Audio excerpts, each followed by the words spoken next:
Howdy again, folks. I decided that the first thing I'm going to introduce those new gardeners to is something that I believe will help you have success in the beginning, because there's nothing more brutal than Florida sun. I guess it might be worse if you live south of the equator. We aren't quite there. But it is a miserable experience living here with this heat, and your plants feel the same way. So it takes a lot to take care of them. So the first thing I'm going to introduce everybody to, again, is the coleus. You may have seen pictures I put out on it before, but this is actually, I'm going to use several different means to try to assist in the growth of these things, even though I really don't believe they need a lot of it. That's part of the reason I'm going with this, is you'll see results, and it doesn't require a heck of a lot of care. They like a lot of sunlight, and they like a lot of water. So I'm going to do examples of different cuttings using different mediums to try to assist in the growth, and we'll see how it turns out. I'm pretty confident it'll be okay, but starting with this first one. This is a long piece compared to the last one I did, which was probably about half the size, and it did the same thing. You trim off the end, cut a 45-degree angle, shave all that stuff off. And I'm putting this one in nothing but potting soil, perlite, and there's a few mulch chips in there, which I don't really like using wood because of all the termite problems you have in Florida. I mean, I live in a block house, so I'm not really concerned about them doing too much damage to my house if they were to get there.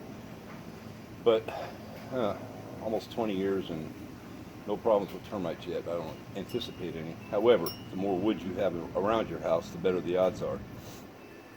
And I feel the same when it comes to gardening. I don't like to use a lot of mulch in my gardens because I have seen lots of critters, and I know for a fact I have friends with extravagant gardens that have termite problems on occasion, so I want to try to avoid that. However, if you do what I just did to this coleus, so this one's going in a real simple medium. There's nothing added to it, just dirt, perlite, and some wood chips. Really finely broken up wood chips.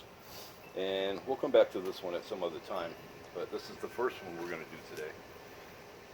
As you can see, it's pretty tall. There's only one stem, but eventually this will turn into something like this, which was, again, about 6-7 inches tall maybe, and it was just a single stalk. And now you can see where it's branching out all over, see where it's branching out on the bottom. Getting bushy, and all I've done is, a little bit of, I feed them probably once a week. Some people say you should feed them every day, but I'm not real big on that because it's not necessary. It is Florida, it's brutal, but still, tried and true methods are the ones I stick with.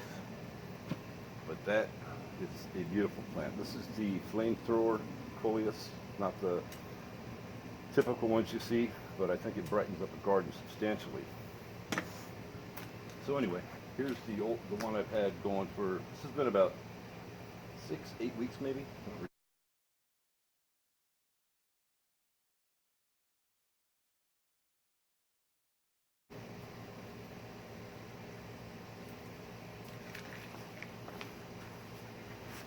That's about the extent of the wood that I'll use in a plant. Potting soil, I pre-potted a lot of this stuff a couple of days ago, because I usually feed it, and even though it's empty soil, I like to get the soil as well blended as I can. And again, I don't use a lot of wood chips because I don't want to have termite issues, and living in Florida, it's a real risk. So again, you can see how rich that soil is. So the next stalk we're going to cut, I'm going to use honey as a medium. And you see all this stuff on the internet, all these people claiming, you know, this is a miracle, that's a miracle. I have yet to have any luck with honey as a medium. However, for the sake of this video and trying all these different things and using a plant that I know will have the best chance of survival